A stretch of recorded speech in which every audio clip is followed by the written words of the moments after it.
बात, मैं इस बैच में जो भी पढ़ाऊंगा और ऐसा पढ़ाऊंगा कि आपको अपनी तरफ से कुछ भी नहीं करना, आपको अपनी तरफ से एक भी पढ़ाई नहीं करने की जरूरत है। जितना मैं आपको क्लासरूम में पढ़ाऊं, जितने सवाल मैं आपको कराऊं, जितने शीट में मैं आपको क्वेश्चन दूं, केवल आपको शीट करनी है और कुछ भी नहीं करना। केवल शीट करो और कुछ मत करो। शीट के बाहर ना तो कभी गणित पूछा गया था, ना पूछा गया है, ना कभी पूछा जाएगा।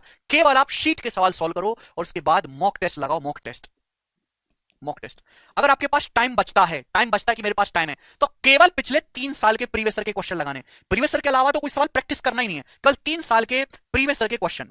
प्रीवियस ईयर की बहुत सारी किताब मार्केट में है, हमारी बुक भी है जो कि सबसे बेस्ट सॉल्यूशन के साथ है, आप उसको मंगा लीजिए। पिछले 3 साल के, 3 साल के मतलब 2021 के, 2022 के और 2023 के, केवल इन 3 सालों के आप पेपर सॉल्व करो केवल।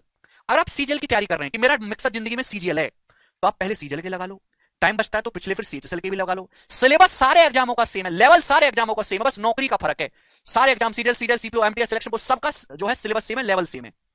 फिर आप सीपीओ के लगा लो, एमटीएस के लगा लो, अगर आपके पास टाइम बचता है। मेरे दोस्तों, कोई भी बच्चा मन में ये ना बिठा के बैठे कि मुझे मेरा टारगेट सीएचएसएल है या मेरा टारगेट सीपीओ, नहीं। आपको हर एक फॉर्म भरना है, जो भी आए, हर एक पेपर देना है। आपका सिलेबस हो या ना हो, आपको पूरा पेपर देना है। सिलेबस हो या ना हो, मॉक टेस्ट आपको लगाना है। इस बैच से आप एसएससी के जितने भी पेपर हैं सभी को दे पाओगे। इस बैच के बाद आप सीडीएस का पेपर दे पाओगे। इस बैच के बाद आप आईसीआर का पेपर दे पाओगे। इस बैच के बाद आप डीएसएसबी का पेपर दे पाओगे। इस बैच के बाद जो आप स्टेट एग्जाम का कोई भी पेपर जिसमें गणित आता है आप दे पाओगे। समझ में? इस बैच के बाद आप रेलवे के पेपर में जो गणित का सेक्शन है वो आप दे पाओगे, मतलब कुछ भी नहीं करना। इवन इस बैच के बाद आप यूपीएससी सी सेट में जो मैथ वाला सेक्शन जो इस बार टफेस्ट आया था इन द वर्ल्ड, वो भी आप दे पाओगे।